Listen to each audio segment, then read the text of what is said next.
To pivot really quickly to planes, there's been problems discovered with the 737 MAX. Dozens of them have been grounded, and this was months after the FAA said they were safe to fly again. I'm curious if you still have confidence in the FAA's decision to lift the grounding of the jet. So my understanding, and we're just looking at this, but my understanding is that this is different from any of those other issues, and that obviously we need to make sure that there's full confidence before these specific aircraft return to the air, and that's what the FAA will be closely monitoring. That's it. Thank you. Mr. Secretary, many administration officials, including Secretary Granholm yesterday, frame infrastructure in the context of competition with China.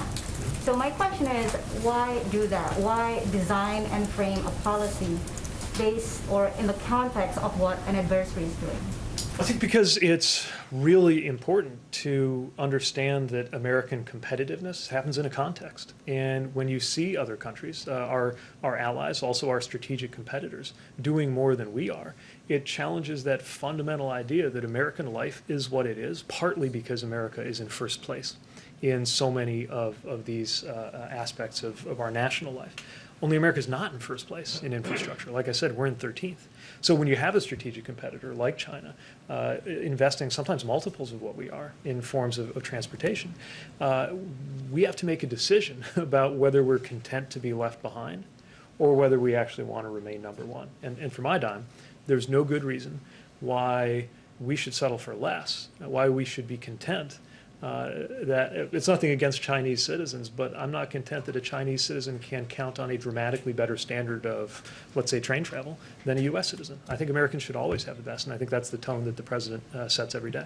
Just to follow up on that, is it partly also a messaging strategy to get more Republican support?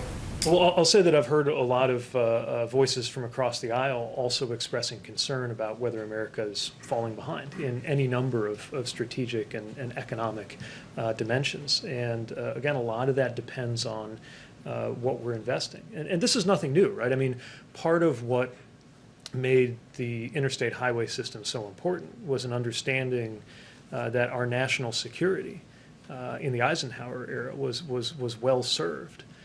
By making sure that we had a more connected economy and country.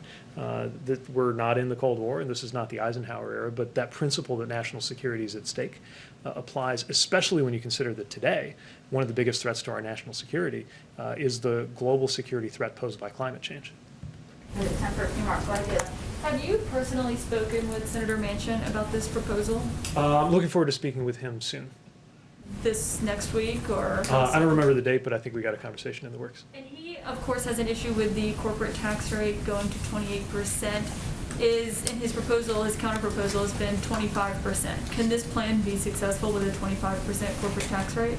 Well, as you know, maybe the flagship piece that people are talking about most is the rate, but there's a lot of other things alongside that, right, in terms of what's going on with the loopholes, the offshoring incentives, and other things. And I haven't had a chance to get a sense of how he views those things adding up, whether he envisions another element that makes up for the gap between 25 and 28. Those are the kinds of things I want to take up with him and have a good conversation on. Because I think, for anyone who is on board, and by the way, I have yet to talk to anybody who, including in conversations with Republicans, who is against the idea of a big investment in infrastructure, right? So most of the dialogue we're having is around how we're going to pay for it. And we're really eager to hear the alternative suggestions for how to pay for it. And have